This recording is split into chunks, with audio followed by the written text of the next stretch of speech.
tienes que saber. Hola, bienvenida o bienvenido a esta exploración. Hoy vamos a intentar desentrañar una idea compleja basándonos en varias fuentes. ¿Qué es realmente Europa? Hola, pues sí es una pregunta que tiene miga porque hablamos del segundo continente más pequeño, ¿sabes? Unos 10 millones de kilómetros cuadrados nada más. Poquísimo, comparado con otros. Exacto.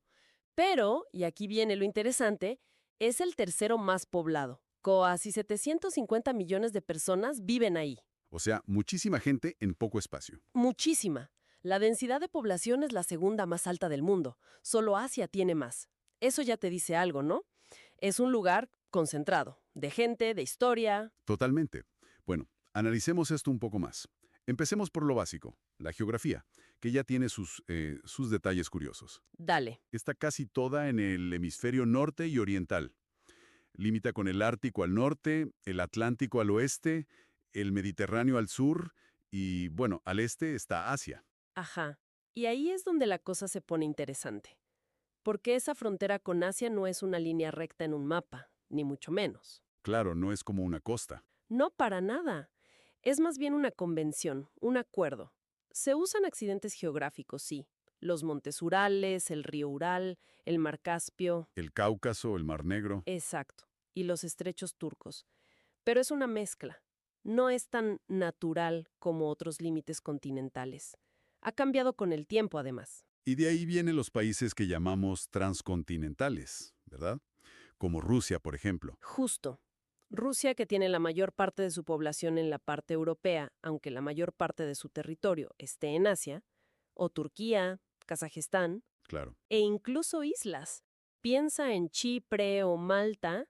Geográficamente, uno podría decir que están más cerca de Asia o África. Sí, es verdad.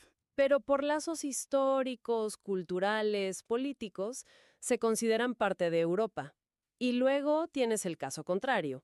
Islandia es Europa, pero Groenlandia, que políticamente depende de Dinamarca, geográficamente es Norteamérica. O sea que la definición de Europa va más allá de la pura geografía física. ¿Es también cultural, política? Ujú, exacto. Es una idea un poco fluida. Y hablando de geografía que sorprende, el clima.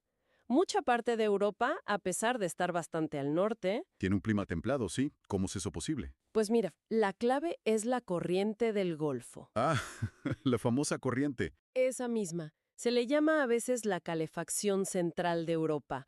Trae agua cálida desde el Golfo de México y eso hace que el clima aquí sea mucho más cálido y húmedo de lo que le correspondería por latitud. Qué curioso. ¿Algún ejemplo? Sí, fíjate, Aveiro, en Portugal, y Nueva York están más o menos a la misma latitud, Ajá. pero la temperatura media anual en Aveiro es bastante más alta que en Nueva York, todo gracias a esa corriente. Imagínate el impacto que eso ha tenido históricamente en la agricultura, en donde podía vivir la gente. Impresionante cómo un factor natural puede moldear tanto. Cambiando de tema, y el nombre, Europa, suena antiguo. Y lo es, viene de la mitología griega, de Europa, una princesa fenicia que fue raptada por Zeus. La historia del toro blanco, ¿no? Esa misma. Hay teorías sobre el origen de la palabra. Una dice que viene del griego eurus, que significa ancho, y ops, rostro u ojo, o sea, la de mirada amplia. Poético. Sí, otra teoría lo relaciona con un río, el Ebro, en Tracia. Pero bueno, lo interesante es que la mayoría de los idiomas hoy usan alguna variante de Europa.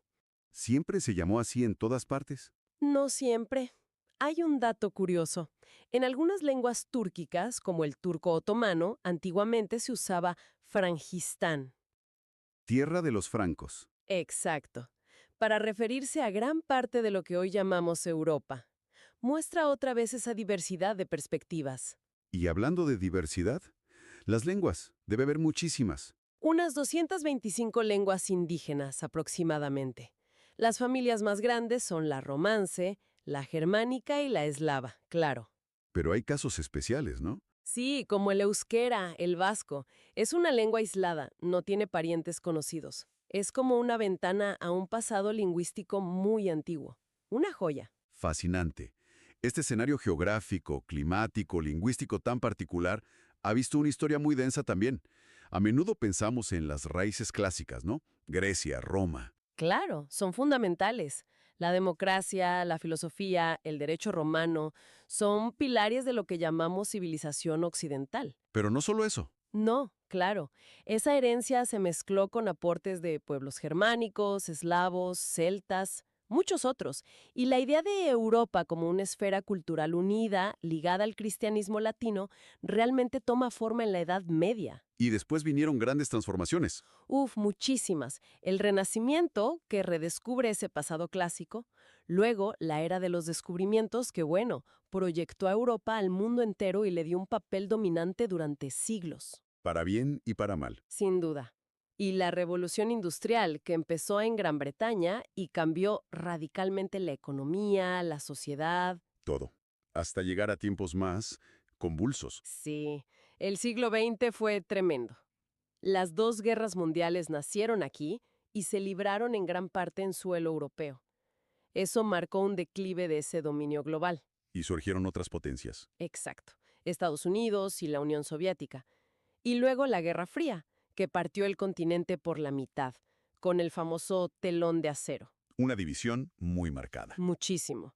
Pero su caída, a finales de los 80 y principios de los 90, abrió la puerta a una nueva etapa, la de la integración europea, con la Unión Europea como el gran proyecto actual, intentando, digamos, gestionar esa enorme diversidad histórica y cultural. Y esa historia reciente nos lleva a la demografía actual. Mencionaste al principio la alta densidad de población. ¿Cómo es hoy? Pues hoy Europa es el continente que alberga al mayor número de migrantes del mundo, casi 87 millones en 2020, según datos que manejamos. 87 millones. Es muchísimo. Es una cifra enorme, y esto es muy importante porque contrasta con otra tendencia, el envejecimiento de la población nativa, sobre todo en el sur y el oeste de Europa. Y las tasas de natalidad bajas, ¿no? Muy baja, sí, por debajo del nivel de reemplazo en muchos países. Así que la inmigración se ha vuelto un factor clave, fundamental, para la dinámica poblacional, social y económica de Europa hoy. Entonces, si intentamos hacer un resumen de todo esto, Europa es geográficamente compacta, pero increíblemente densa. Densa en población, en historia, en culturas, en lenguas, Sí, con fronteras que a veces son más conceptuales o históricas que estrictamente geográficas. totalmente. Y una identidad que se ha ido construyendo, y se sigue construyendo, a base de intercambios, sí, pero también de conflictos. Y ahora con este proyecto de integración. Exacto. Es una identidad que no está cerrada, está en constante, digamos, reelaboración. Y eso nos deja con una pregunta abierta, ¿no? ¿Cuál dirías que es? Pues, en este mundo globalizado, con una entidad como la Unión Europea que busca la unidad supranacional, pero al mismo tiempo con identidades nacionales muy fuertes, y con estos flujos migratorios que siguen redibujando el mapa social, ¿qué va a significar ser europeo en el futuro? Una pregunta clave, sin duda. Sí, es una identidad en construcción permanente. Y eso, creo, es lo fascinante de Europa. Todo lo que tienes que saber. Tu, tu, tu, tu, tu, tu, tu, tu.